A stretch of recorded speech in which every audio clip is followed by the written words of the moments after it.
I get to realize that about yesterday when my two brothers, David and Joseph, called me and said that Lester Rowland, also known as Tin Man, Daggy, Tranny Man, hasn't shown up to work at his taxi stand at Novello's bus terminal. And the guys that work there along with him, were concerned. So I was working at the time and I told them, well, I'll look into it after finish working. And immediately after I finished working, I went to the resident and found that it was locked. And as well, thereafter made a police report. Yeah, and thereafter making the police report, about 30 minutes to an hour with quick police work, thanks to the police department. My brother's car was discovered at the kind of Crewman Street or something to that effect on Farbers Road, near the Western Way Junction, in the mud.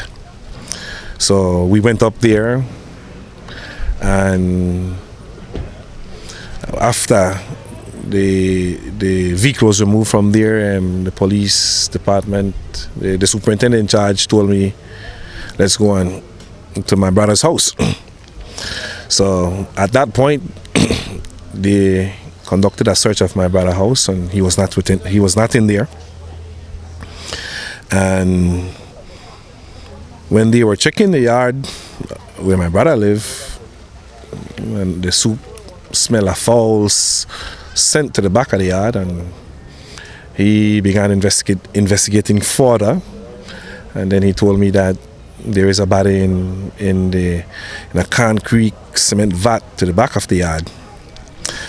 This vat, I can clearly remember, was built in 1992 when my father built it by some Mennonites from Blue Creek. And look what this vat now happens to store now. My father's son. So that is where we are. We're still here. My brother, I believe, is still in that vat, and the police are in the process right now of removing him from that vat, and thereafter we'll be taking him to Sandhill to bury at the family estate there.